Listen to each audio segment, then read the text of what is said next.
Assalamualaikum warahmatullahi wabarakatuh. Kembali lagi di Aading TV Keluarga Berkah. Ya, apa kabarnya teman-teman? Semoga selalu diberi kesehatan, kebahagiaan, rezeki yang melimpah, dan tentunya perlindungan dari Allah Subhanahu wa taala ya. Oke teman-teman, video kali ini kita akan lanjutin baca simak kemarin. Baca simaknya alhamdulillah sudah. Kemudian arti dari ayat 13 sampai 16 juga kita sama-sama coba kita kaji ya, kita ngambil hikmahnya dan alhamdulillah sudah. Jadi buat teman-teman yang belum lihat videonya bisa cek di deskripsi, nanti kami cantumin di situ linknya biar nggak ketinggalan, ditonton. Oke. Dan sebelum kita mulai jangan lupa untuk subscribe, like dan share serta apa ding?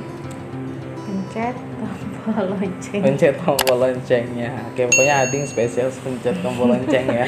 Oke teman-teman, sebelum kita mulai melanjutkan kajian di arti ayat berapa nih? 17 sampai 19. Silakan teman-teman ambil Al-Qur'annya ya. Ambil Al-Qur'annya di surah Hud ayat 17. Kalau di Quran AA di halaman 223. Teman-teman bisa ambil Qurannya, bisa buka. Sebelum kita mulai, marilah kita membacakan surah Al-Fatihah. Semoga dengan baca surah Al-Fatihah kita mendapatkan keberkahan ya. Al-hadiniya wa ala kulli niyatin salihah. Al-Fatihah. Billahi minasyaitonir rajim. Alhamdulillahirabbil alamin. Ya kan.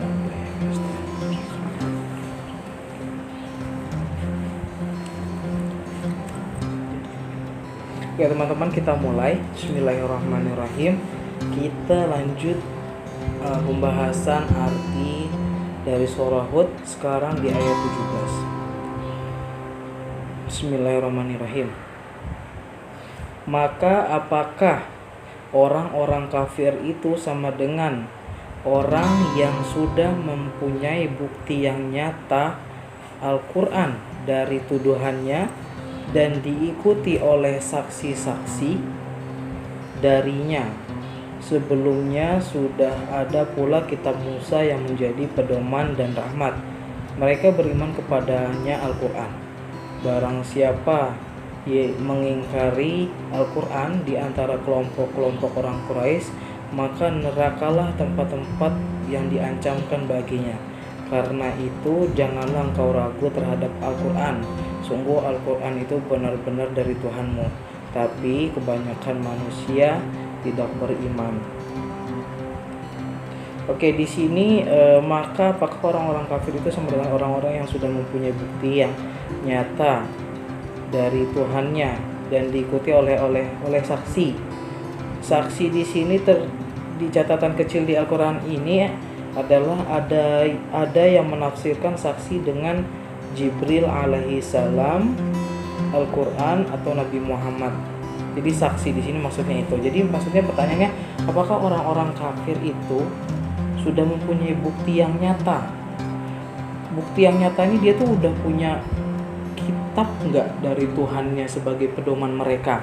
Jadi orang-orang kafir itu maksudnya ditanyakan, orang-orang kafir itu ada enggak dia punya kitab yang jadi pedoman dari Tuhannya? Pertanyaannya yang diikuti oleh saksi-saksi ya kan, kayak gitu. Saksi-saksi tadi kalau kita Al-Quran itu saksinya kan di sini ada yang menafsirkan sebagai Jibril alaihissalam, ada juga Al-Quran atau Nabi Muhammad SAW. Dan lanjut gini ya. Dan sebelumnya sudah ada pula kitab Musa, kitab Nabi Musa yang menjadi pedoman dan rahmat. Ya, sebelum Al-Quran itu sudah ada kitab Taurat ya. Kitab Taurat itu Nabi Musa. Mereka beriman kepada Al-Quran. Barang siapa yang mengingkari Al-Quran di antara kelompok-kelompok atau orang Quraisy, maka nerakalah tempat yang diancamkan baginya. Karena itu janganlah engkau ragu terhadap Al-Quran. Jadi di sini Al-Quran ini mengatakan barang siapa ada yang berani mengingkari Al-Quran, baik dari kelompok manapun, atau bahkan orang-orang Quraisy pada zaman itu, maka ancamannya adalah neraka. Jadi kita tuh nggak boleh ragu terhadap Al-Quran. Ya, kita nggak boleh ragu terhadap Al-Quran. Sungguh Al-Quran itu benar-benar dari Tuhanmu, tetapi kebanyakan manusia tidak beriman. Ya, masih simpelnya ya Din ya, masih banyak yang orang Muslim jarang mengamalkan Al-Quran. Gak usah mengamalkan, membacanya aja kayaknya nunggu Ramadan dulu. Masih banyak, itu yang kaum Muslim kan ya. Ini yang kaum Muslim. Yang jelas di dalamnya tuh banyak petunjuk, banyak ya sebagai guide kita gitu lah selama berkehidupan. Tapi masih banyak orang yang gak beriman, masih banyak orang yang masih berani melakukan dosa, padahal udah jelas di sini Allah Al-Quran ini menjelaskan kepada kita kan. Iya. Gimana Ding? Iya benar. Senyum sini. Oke, itu dia 17. Ayat 18 ya teman-teman, lanjut. Dan siapakah yang lebih zalim daripada orang yang mengada-ngadakan suatu kebohongan terhadap Allah? Mereka itu akan dihadapkan kepada Tuhan mereka, dan para saksi akan berkata, orang-orang inilah yang telah berbohong terhadap Tuhan mereka. Ingatlah, laknat Allah ditimpakan kepada orang yang zalim. Di ayat 18, saksi di sini di catatan kecil dari Quran ini adalah para malaikat, nabi-nabi, dan anggota badannya sendiri. Berarti orang yang melebihi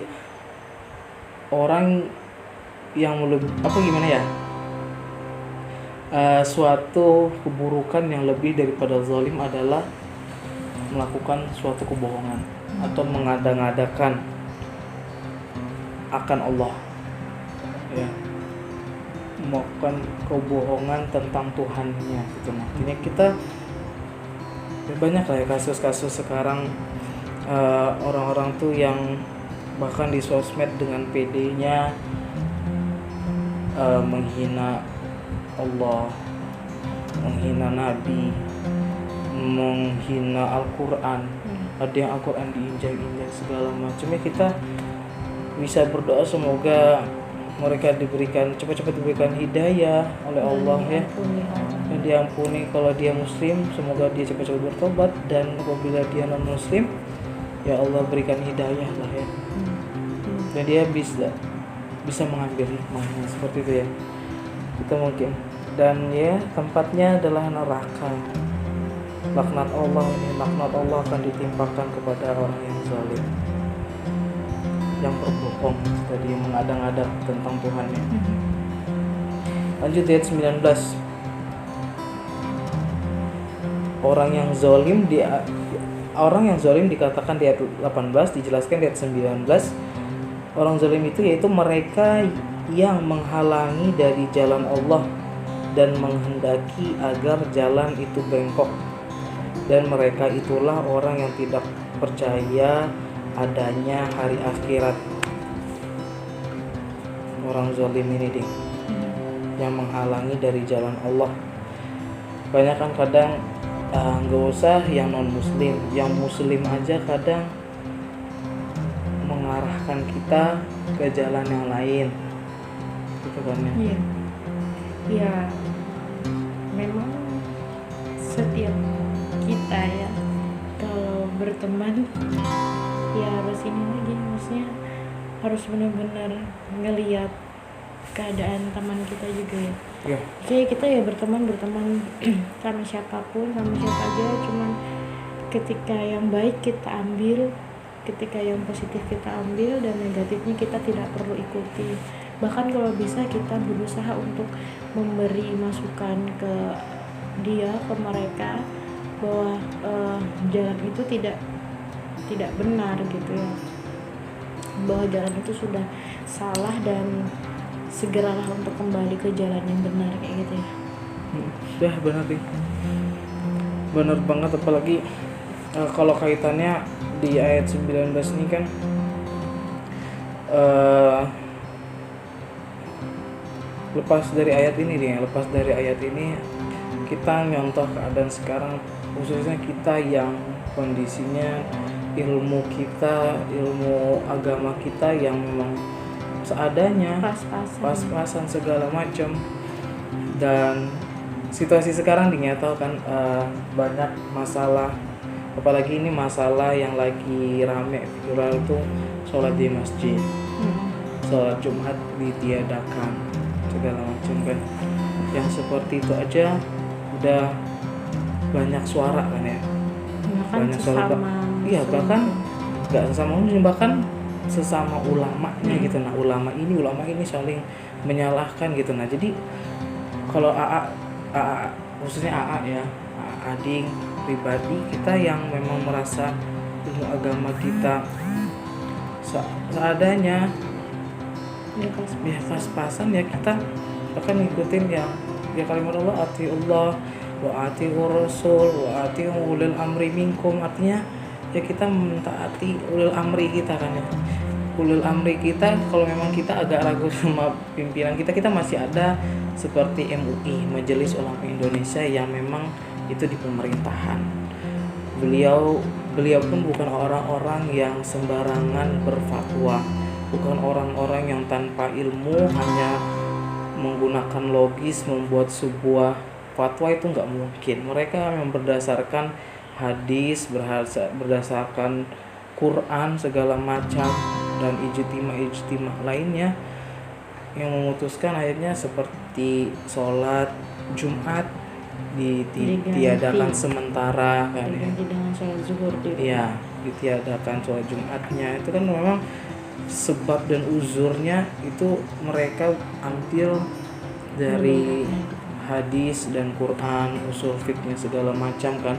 Ya, pokoknya nggak sembarangan. Iya, pasti ngelihat gimana mudaratnya lah ke depan gitu ya. Walaupun masih tetap ingin menjalankan sholat Jumat di masjid dengan kondisi yang saat ini seperti ini yang urgent banget lah gitu ya. Iya, bukannya gini loh, bukan berarti seperti MUI itu meragukan keimanan teman-teman ataupun siapapun meragukan keimanan kita.